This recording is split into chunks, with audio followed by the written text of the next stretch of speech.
Gorman present Genius. It bazookas the think tank. Here is your host, Dave Gorman.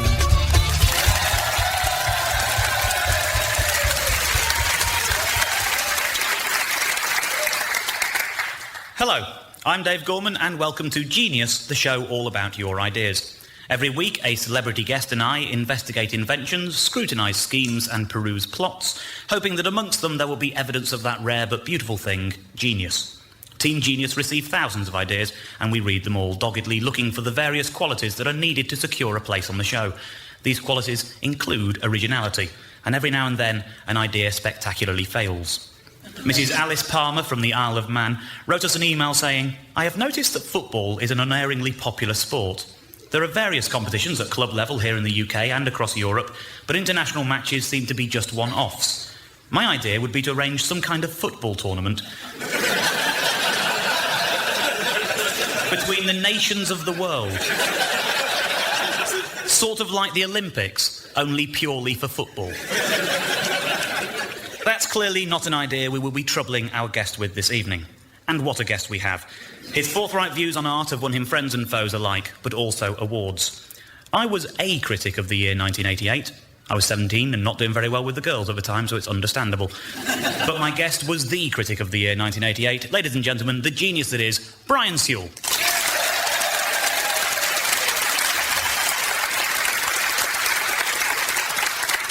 Why did you choose 1988? I won it before 1988. Did you? Yes. I thought it was 88, the first one. Mm. I apologise. We have several potential geniuses here tonight, Brian, to discuss their ideas with us. You can decide which ideas... This is a show in which the audience participates? Absolutely. God, how deplorable.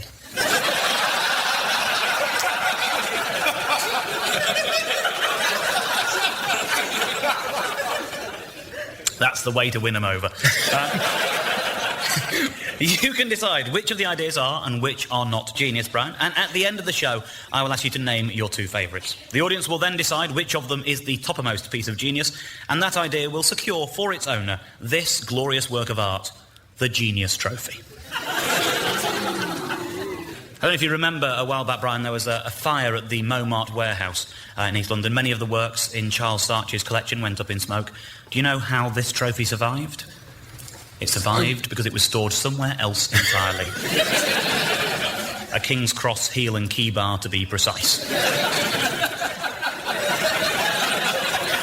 But the big question is, who will take possession of this trophy later on tonight? It could be that it goes to Marlborough in Wiltshire, where our first potential genius hails from. She's originally from Florida, and her name is Vanessa Lafay. Dear Genius, to cure jet lag, simply give all long-haul passengers a light, fast-acting sedative and pallet load them onto the plane. Just before they arrive, administer the antidote. Everyone arrives refreshed and rested, and the airlines are spared the expense and hassle of providing all those meals that no one wants. There would be no air rage or other passenger trouble for the crew to deal with. OK, you want to anaesthetise people to get them on planes? Absolutely. OK, it is an idea that 3/4 of the A-team have already had.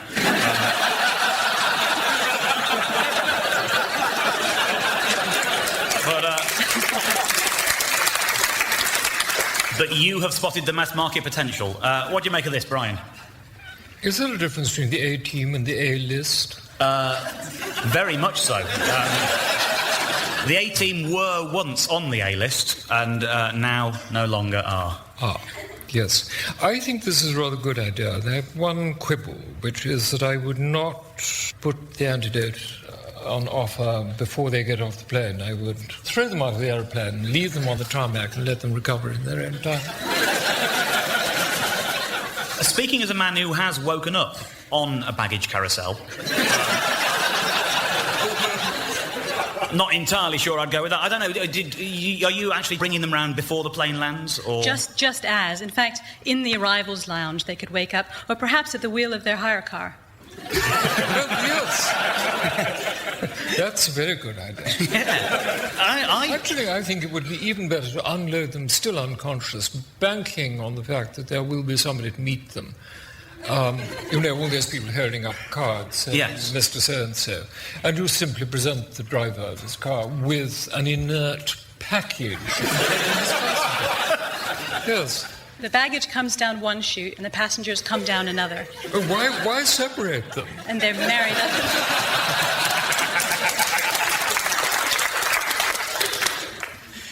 I don't know, I fly a lot, and I'm not afraid of flying, but I am scared of needles. No, it's a pill. It's a pill. It's Fine. a pill. Well, how do you administer a pill to somebody who's fast asleep? Do you mean the antidote to wake them up? That could be a bucket of cold water. They could be flying in waterproof sleep suits to take care of any toilet issues. Okay. Now you're thinking about solutions to problems we haven't got to yet, but I would be in favour of this if it only applied to children on planes. Oh, no, children should not be allowed on planes under any circumstance. But anaesthetised, I think that would be acceptable. I think, no, the thing to do with children is to put them in one of those great big sort of net things that you use cargo for net. loading whatnot. What? A cargo net. A cargo net, that's fine. You obviously looked into this as well. You hang those from the wings or the tailplane or something outside. I'm not sure it's going to cure jet lag, though. It only cures jet lag if you land in the morning. It would help with jet lag because part of the problem with jet lag is having to stay up too many hours when you're flying. So if you're unconscious for all of those hours instead, then you get a jump on the sleep that you've missed. But surely if you're landing at midnight and you've just been in a coma for 8 hours, you're alive and awake. You're rested. You are, yeah, but you don't want to be. I want to be exhausted at midnight when I land in a foreign place. Yeah, you could be. You could still be exhausted. Just don't have the antidote to sleep through the whole thing. Nice. I like it when people have got answers. You seem to be in favour of this. I mean, your first reaction was this is a good idea. If you're wanting me to be serious, which surprises me, I think the opportunity to sleep the journey away is wholly sensible. Brilliant idea. Let's get this down to a definition. Brian, are we looking at genius or not? I mean, if you must, I'll agree it's genius. But... Well, Vanessa Lafay, you are a genius. Congratulations.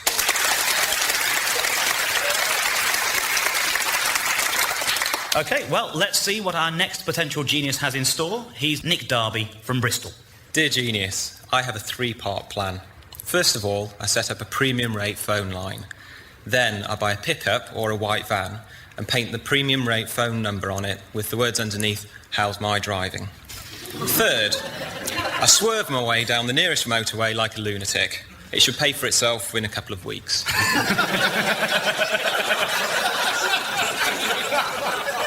OK, it's certainly an idea of questionable morality, Nick. But don't let that put you off, Brian.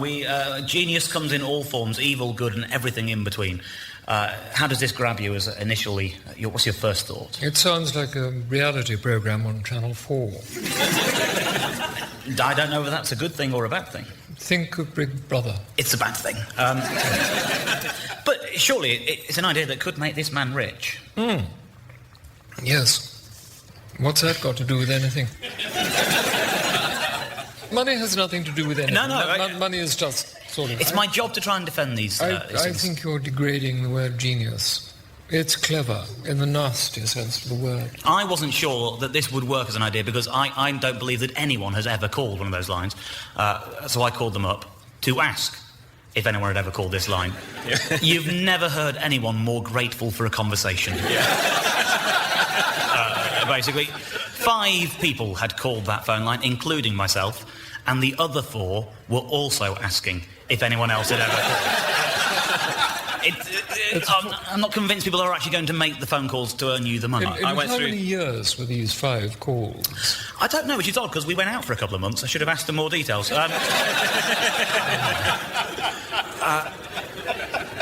I got through to one of those telephone menus where it said, press 1 if you have a report to make about dangerous or unsafe driving for one of our drivers, or press 2 for any other comment you wish to make. I spent a long time thinking, what other comment could I make? Well, yeah, presumably they vainly hope that somebody is one day going to call up and say, I saw a guy on the A34, he was great. Yeah. The other thing, Nick, I think there are potentially unnecessary costs in this idea. For a start, you have to buy a van and you have to take the risk of driving wildly. There's risk to your own life and body in doing so. For the cost of a van, you could buy thousands of stickers with phone numbers on and stick them over other vans. Sneak out in the night. Over their phone numbers. Now, the drivers of those vans, one, they're not going to notice. If they do notice, they're not going to care, because it just means no one's grassing up them to their boss. 1 in 100 of them are going to drive badly and maybe get a phone call. You only have to sit home and make the money without having to do any of the driving. Is that not a better idea? That's very good. Maybe I'm a genius. Yeah. Although I doubt it in the judgment of Brian Sewell, because it involves making money and it is just an ugly, brutal idea for that. But let's get a definition for sure. I think I know which way it's going. Brian, is the white van phone line idea genius or not? I've just thought of something else. It happened many years ago. A neighbour was persistently infuriating by playing music late into the night and the early morning, when none of us could stand it. And it was in the days when in every telephone box there were postcards saying, Swedish lass just arrived from Stockholm, expert whipping, and so on and so on. And so I had this young man's number printed on sticky labels and went round putting his telephone number where theirs was.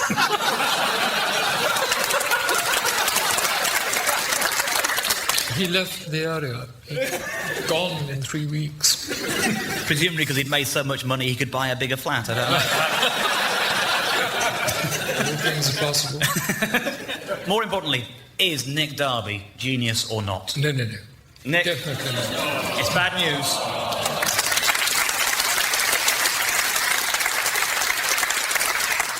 Our next idea comes from Stephen Elsby, and he is from Swindon. Dear genius, how about a horse bike? A man can run at about 10 miles an hour. He can ride a bike at about 40 miles an hour.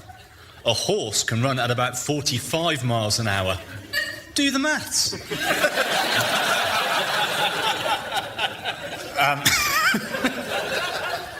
Horsebike, is this ridiculous or is this genius? I don't know. What do you make of it? Well, I've just been trying to visualise a horse on a bicycle. And I think unfortunate things might happen to the saddle. Have you ever looked at a horse's bum? Not for very long. Well, they are larger than most women's. Only marginally. But too wide for a cycle track. In order to redress the balance, I think it's worth pointing out we've had two complete ideas so far. One from a woman, one from a man. The woman was a genius. The man was not. You fat-arsed, ignorant women. Is it actually practically possible? I'm not convinced that it is. I think that we have a couple of things here. Firstly, admittedly, you would have to put stabilisers on the bike. Well, that's slowing you down because that's more friction already. It could do, but, you know, according to my calculations, and they are very solid calculations here. Yes. We're talking about 180 miles an hour this horse is going.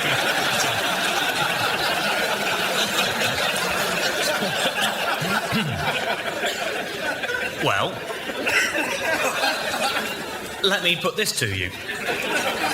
A man can run at 10 miles an hour and ride a motorbike at 100 miles an hour. Horse motorbike. You do the maths. I think one of the great advantages of this mode of transport is that we've had 100 years of the combustion engine producing an invisible gas, which is causing global warming. The emissions from a horse bike are going to be pretty obvious. The emissions from the horse are going to be pretty obvious. Yes. We refer you to the earlier question, have you looked at a horse's bottom? Horses fart almost as much as cows. Also, they have no particular control over their bowels and bladders. Can you imagine you have a horse going at 110 miles an hour, whatever it is, on a bicycle, peeing? We tried ourselves to see if we could possibly make one. People who've been to the show before know we do physically build as many things as we can. Well, we did what we could with drawings, and we examined the way horses' legs move, and we gave these things to someone to see just on a computer if they could build something that showed it working. This is apparently, I believe, technically accurate, what it would sound like if a horse were on a bike. And I think you can tell they're not going 180 miles an hour.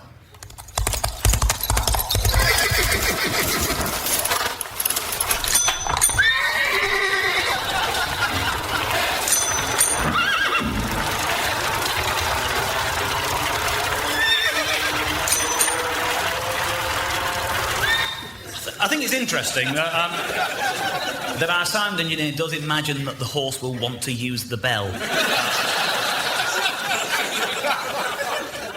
You're not being persuaded by that? No, I'm not. Not at least persuaded. No, it gets more and more macabre as we go along. Let's stop. OK. Stop we will, and while I know the answer, I still have to ask a question. We need a yes or a no. Is Stephen Elphias Swindon, the inventor of the horse bike, a genius or not? No.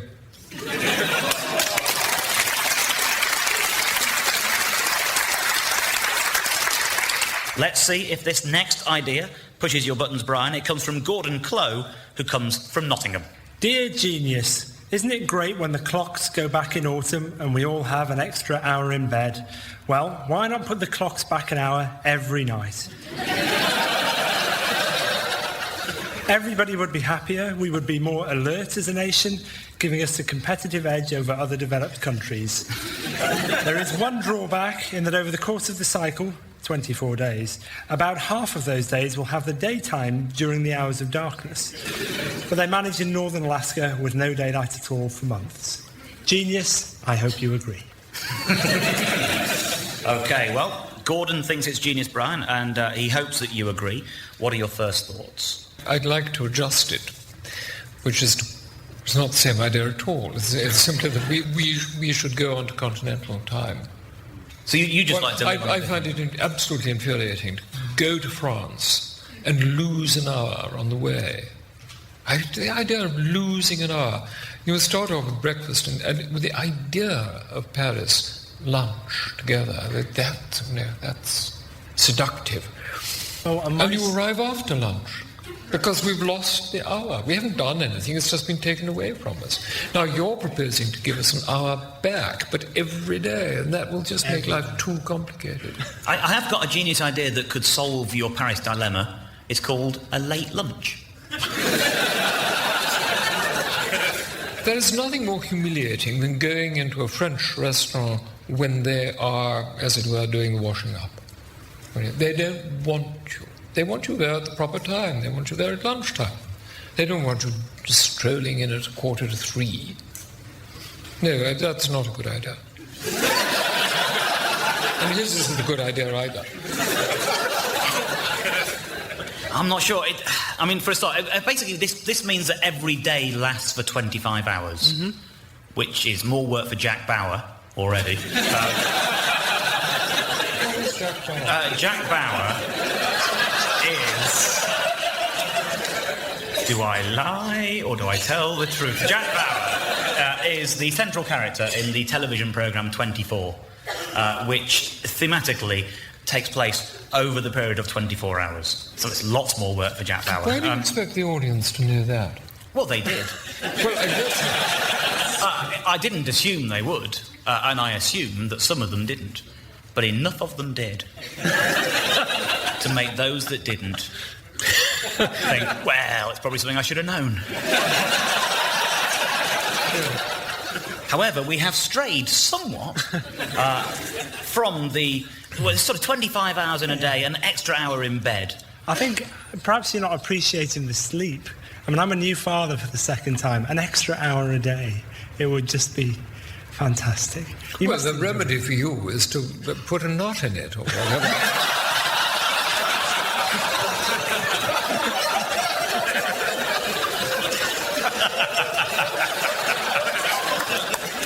I hesitate to ask, but what do I do with the children I already have? Well, I could give you a recipe.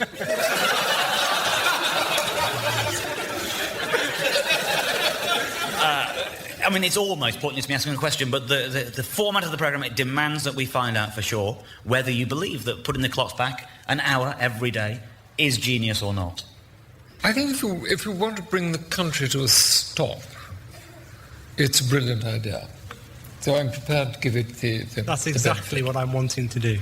Yes. I've got another tack. If you think about it, if we go back an hour every day and France stays where it is, then at some point we're going to be on the same time as France.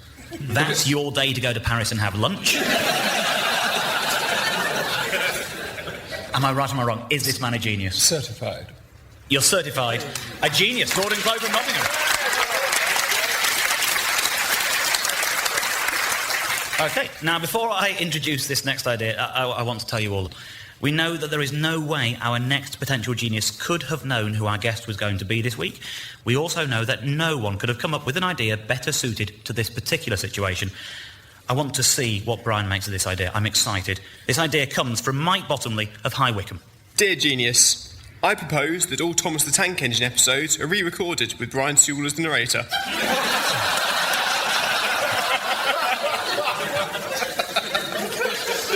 You see what I mean? Brian, surely you're going to like this idea. I don't really know what Thomas the Tank is. Well, there's a couple of books there. I mean, they're illustrated books. I know about Larry the Lamb and Dennis the Dachshund and Ernest the Policeman, but I don't know about Thomas the Tank Engine. Well, I mean, have a look. You know, I think before you get into the writing, why don't you give us your view as an art critic on the paintings contained therein? No. Brian, I've heard a lot about how you don't particularly like people from Liverpool. It's sort of quite a well-known fact. And so I thought you'd kind of jump at the opportunity to rectify Ringo Starr being the narrator, because my idea is to totally re-record all of them as you as the narrator. I'm a very uncompetitive person. If Ringo Starr wants to read Thomas the Tank Engine, he may do so.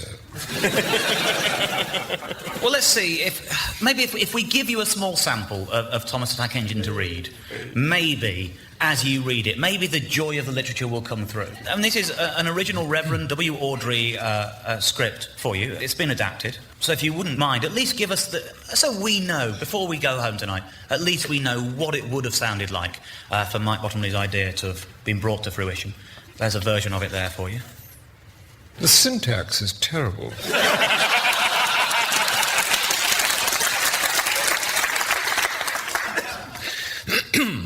Gosh. No, that's not in the script. I know, this really is bloody awful English. I'm going to try and correct it as I go along.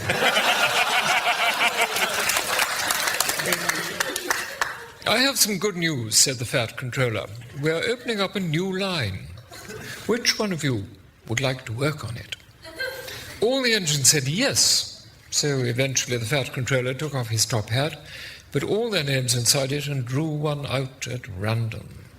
It was Edward. Congratulations, Edward.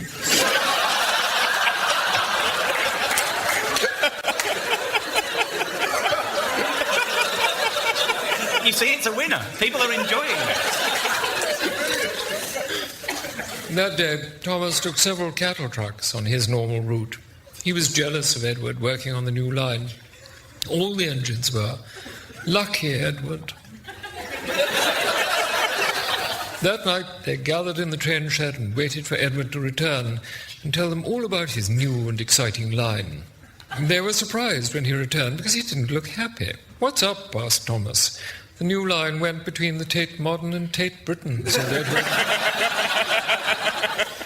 "That's good," said Gordon. "You like art. Pure, unalloyed, unadulterated, and incomprehensible postmodernism," said Edward. "I did not recognize this bleak exhibition as representing any specifically British trend in art, or as in any sense art necessarily of the period 2004 to 2006. It is essentially the same old tripe and trivia that curators have been peddling for 3 whole decades, as utterly familiar in Holland, Germany and Switzerland as it is here. No matter whether they are the old boys and girls of the Turner Prize or the even older boys of the pre-Sirota establishment or are still in school, they contribute to the definition of postmodernism as a phenomenon of plagiarism. Oh, said Thomas.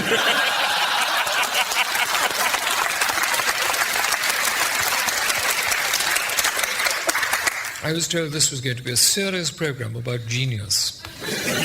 And look what's happened. Well, I would have thought, when I saw the idea, I would have thought, Mike Bottomley, that you were a shoo-in for genius, because I would have thought that the joy of an easy life would have persuaded Brian. But no, out. Give him a dunce's cap. I'm sorry, Mike. You're not a genius, but we thank you for coming all the same.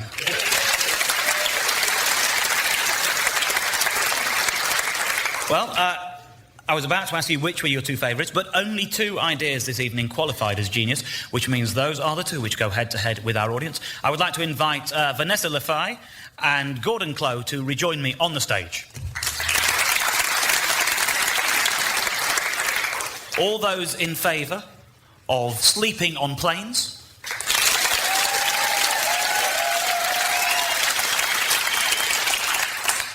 And all those in favour of putting the clocks back an hour every day?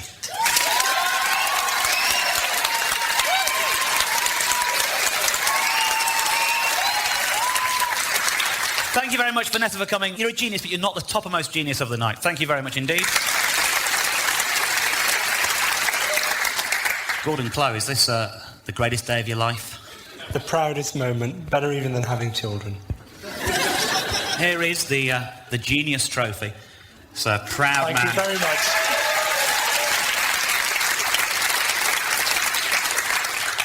I'd like to thank Brian Sewell for being a genius guest.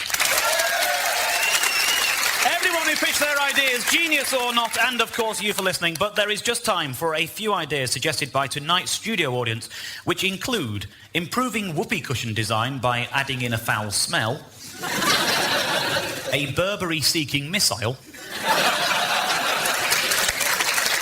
and a request for someone, anyone, to please send Tony Christie a large print map on which the way to Amarillo has been very clearly marked. Good night. Genius was hosted by Dave Gorman and featured special guest Brian